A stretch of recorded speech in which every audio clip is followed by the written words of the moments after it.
할렐루야. 오직 예수 주께 영광. 정말 오직 예수께 주께 영광 돌리는 오늘 우리 모두가 되기를 주님의 이름으로 먼저 축복합니다. 우리 경기연회에서 우리 교육자들 말씀 축제 이렇게 영상으로 또 함께 은혜를 나누게 된 것 감사하고, 우리 경기연회가 대단한 것 같아요. 사실은 뭐 포기라고 할까 아니면 취소할 수도 있을 텐데, 그래도 이렇게까지 하면서 말씀을 나누고 또 은혜를 나누는 가운데 있습니다. 우리 함께 시간마다 하나님의 은혜가 차고 넘치기를 다시 한번 주의 이름으로 축복합니다. 저는 인천에서 왔습니다. 사실은 우리 교육자들에게 말씀을 전한다는 것이 굉장히 부담스럽잖아요. 왜냐면 우리 목사들이 성도들에게는 말씀을 전할 때 좀 그래도 좀 편안할 수 있지만, 교육자들에게 말씀을 전할 때는 여러 가지 부담이 됩니다. 그래서 굉장한 부담을 갖고 왔는데, 말씀에 대한 부담과 더불어 오느냐고 길이 너무 많이 막혀서 나는 제 시간에 그냥 실시간으로 영상으로 하는 줄 알고 달려오면서 얼마나 부담스러웠는지 모릅니다. 알고 보니까 실시간이 아니고 또 이렇게 녹화를 통해서 한다니까 오늘 편안한 마음으로 제가 2부로 나눠서 짧게 두 타임으로 말씀을 증거하려고 합니다. 교육자 여러분, 마음의 문을 여시고 또 오늘 이것을 시청하는 분이 계시다면 우리 마음의 문을 열고 함께 은혜를 나누면 좋겠습니다.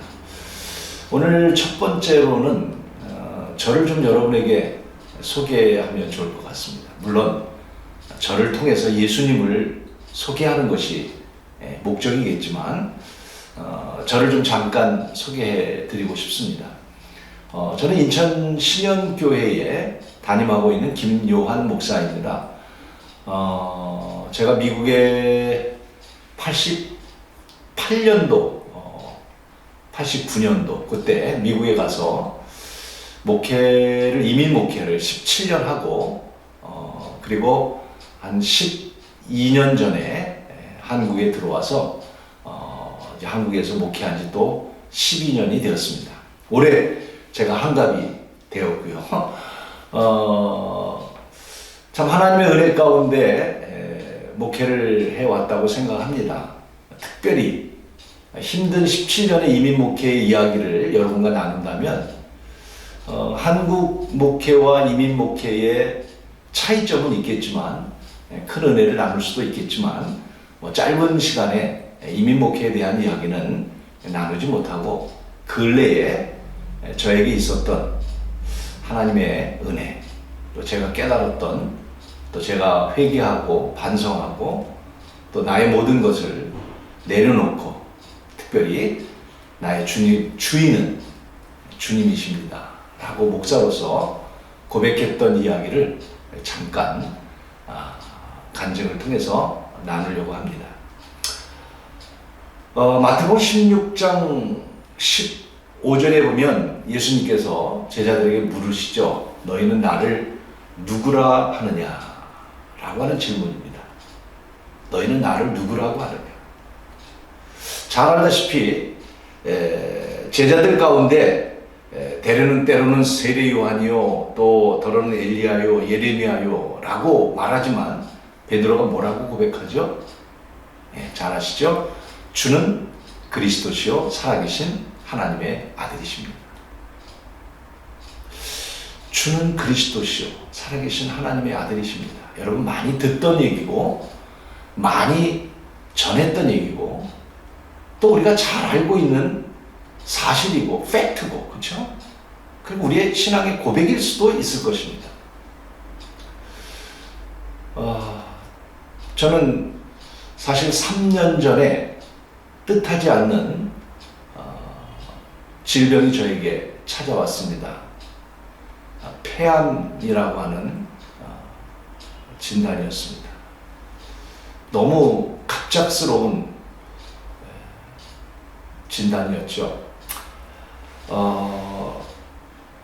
지금 생각해보면 3년이 지났습니다만 큰 하나님의 은혜죠. 너무나 큰 은혜죠. 동네 조그만 병원에서 건강검진을 했는데 간에 조금 수치가 높다고 다시 정밀검사 좀 해봅시다.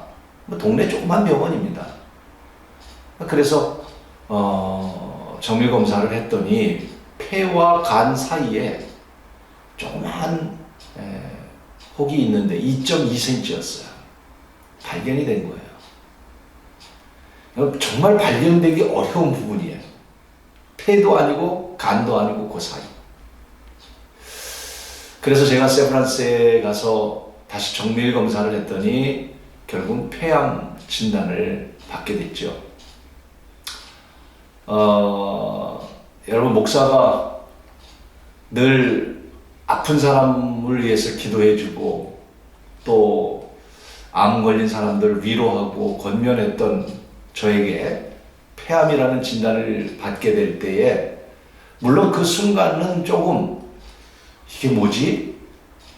왜 이런 일이 있지? 라는 생각을 했지만 그렇게 막 두렵고 그러지는 않았습니다. 그러나 나중에 점점 이 폐암에 대해서 알아보니까 폐암이 사망률 1위더라고요. 그리고 폐암에 걸리면 대부분 수술을 못하고 항암하면서 또 특별히 폐암은 왜 사망률이 높은가 봤더니 발견되면 3기 아니면 4기. 늦어요. 왜냐면 폐암을 잘 찾아내지 못하기 때문에. 그 폐암이라는 진단을 받고 제가 그런 것들을 찾아보니까 처음에는 폐암 요새 의술이 발달됐으니까 치료하면 되겠지. 걱정하면서도 그런 마음은 그런 두려움은 없었지만 점점 시간이 갈수록 두렵더라고요. 지금도 솔직히 말하면 3년이 지났지만 두려운 마음도 있어요. 왜냐하면 그때 저희 교회에 제가 폐암 걸렸을 때에 두 분이 또 폐암이 걸렸습니다. 저하고 나이 비슷한 분들입니다. 저보다 몇 살 많은 분하고 또 한두 살 적은 분하고. 제가 이렇게 좀 웃고는 있지만 그분들 장례식을 한 분은 제가 한 6개월 전에 했고 한 분은 2주 전에 우리 여자 권사님 똑같은 저하고 폐암 진단을 같이 받았는데 두 분이 있는데 두 분 다 돌아가셨어요. 장례를 하면서 정말 하나님 감사하다는 마음도 있고 또 한편으로는 그분들에게 미안하더라고요. 참 하나님의 은혜죠. 너무나 감사한 일이죠. 지금도 사실은 주변에 있는 분들이 폐암으로 이렇게 돌아가시는 모습을 보면서 하나님이 그래도 나에게 이렇게 생명을 주시고 은혜를 주신 것 생각하니까 정말 다시 제가 며칠 전에 장례를 치르면서 다시 감사한 마음을 갖게 됐습니다. 제가 아까 마태복음 16장 너희는 나를 누구라고 생각하느냐 이 말씀을 잠깐 드렸잖아요. 여러분은 예수를 누구라고 생각하십니까? 라고 누가 묻는다면 우리 교과서처럼 마치 우리 어렸을 때 세례받기 위해서 목사님이 질문을 하면서 예수는 누굽니까? 라고 물으면 주는 그리스도시요 살아계신 하나님의 아들이십니다. 베드로가 고백한 것처럼 우리가 고백하잖아요. 정말 여러분 예수 그리스도가 누구십니까? 라고 물을 때 여러분은 그런 대답 말고 정말 예수가 누구라고 생각하십니까? 오늘 목회전선에서 목회에 힘들고 어려운 일들을 극복해 가시고 또 목회가 그렇게 쉽지 않잖아요. 또 우리가 부름을 받아서 소명을 갖고 믿음을 갖고 또 사명을 갖고 주의 일을 한다고 하지만 주의 일을 하다가 주님을 위해서 일하는 일이지만 주는 누구냐고 물을 때 정말 여러분 우리는 어떤 고백을 해야 되겠습니까? 정말 예수가 당신의 그리스도이신가요? 당신의 주인이신가요? 주는 그리스도시요 살아계신 하나님의 아들이라고 하는 분명한 신앙의 고백 위에 우리가 주의 사명을 감당하고 계신가요? 제가 이 질문을 드리는 이유는 제가 이제 아파서 세브란스 병원에서 수술을 하게 됩니다. 수술은 다행히 잘 됐어요. 또 수술은 감사하게도 폐암 걸린 사람들의 20% 정도만 수술을 한다고 합니다. 그 말은 80%는 이미 전이가 돼서 항암을 해야 되고 그런 수술을 할 수가 없는 게 폐암이라고 합니다. 수술을 하는 것은 큰 축복 가운데 하나라는 거, 다시 말하면 초기라는 거죠. 저는 다행히 초기가 돼서 2.2cm의 폐에 이 오른쪽 하반부의 절반 이상을 잘라냈습니다. 수술을 하고 제가 나왔을 때 기억이 납니다. 폐를 잘라냈으니 지금도 사실은 운동화 끈을 묶으려고 허리를 숙이면 이게 폐가 쭈그러들어서 그런지 막 숨이 차요. 계단을 오를 때 지금도. 근데 수술하고 나왔을 때 물론 마취가 깬 상태에서 마취가 좀 있는 상태이긴 하지만 얼마나 이 폐 쪽이 아픈 것보다도 막 숨을 못 쉬니까 누군가 나의 목을 조르는 것 같았고 누군가 나를 살려줘야만 난 살 것 같았어요. 그래서 내가 막 소리를 지르면서 나 숨 못 쉰다고 소리를 질렀던 그때의 모습을 저도 느낄 수 있고 그때 그 광경을 보고 있던 우리 아내와 우리 여동생은 오빠의 우리 남편의 그 모습은 영원히 잊지 못할 거라고 얘기해요. 호흡할 수 있는 거 은혜잖아요. 수술을 참 그때 고통 가운데 마쳤습니다. 수술하고 난 다음에 여러 가지 과정들이 있었어요. 다시 또 이게 뭐가 잘못돼서 또 제 어떤 수술은 아니지만 치료하는 과정이 얼마나 고통스러웠는지 8시간을 움직이지 않고 있는다고 하는 것, 그런 힘들고 어려운 일들을 저는 이 수술을 통해서 경험하게 됐습니다. 그때마다 저는요 세브란스 15층이었어요. 15층. 병실도 기억이 납니다. 17호. 그러니까 1517호. 제가 기억하는 이유는 1517년이 아마 마틴 루터가 종교개혁 일으킨 행거로 알고 있습니다. 제가 그 룸을 외우는 이유가 하나님이 나를 종교개혁하듯이 이 사람을 하나님께서 개혁시키기 위해서 그 방에 나를 머물게 하셨다 생각했던 기억이 납니다. 그래서 1517호입니다. 그리고 매 시간만 되면 그 1517호에 조그만 그 기도실이 있었습니다. 그리고 지금도 세브란스 병원 6층에 가면 대예배실이 있고요. 그래서 때로는 대예배실에 가서 기도하고 그리고 또 매일 거기 갈 수 없는, 걷지도 못하니까 참 힘들게 그 기도실에 가서 기도했던 그런 기억이 납니다. 눈물로 기도했죠. 여러분 그때 저희 딸이, 둘째 딸이 미국에서 변호사인데 저에게 영상을 하나 보내왔어요. 찬양 영상을. 그때 저는 그 기도실에서 그 찬양을 들으면서 얼마나 울었는지 모릅니다. 얼마나 울었는지 몰라요. 그 가사가 이런 가사였지. 한번 오늘 반주도 있으면 한번 불러보고 싶은데 그렇지는 못하지만 제가 한번 가사를 다 못 외워서, 그러나 눈물을 흘리면서 불렀던 내가 주인 삼은 모든 건 내려놓고 내 주 대신 주 앞에 나가 내가 사랑했던 모든 건 내려놓고 주님만 사랑해.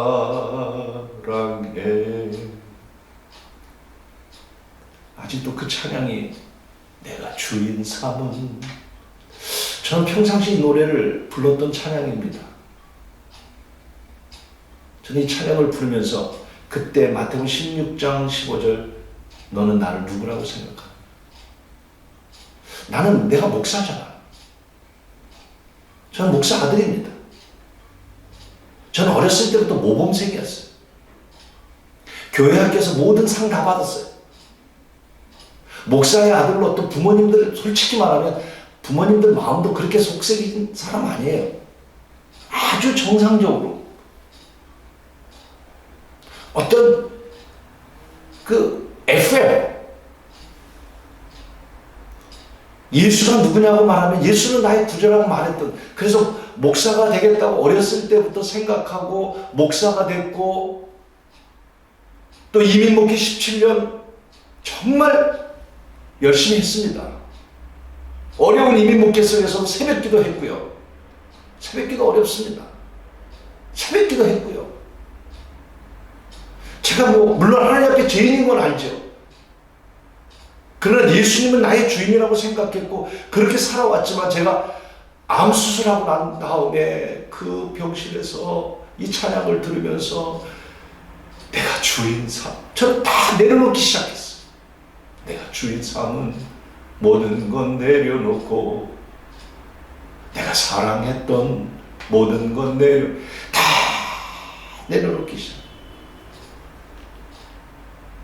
그때 제 입에서 고백된 것이, 예수님은 나의 주인이십니다. 주는 나의 주인이십니다.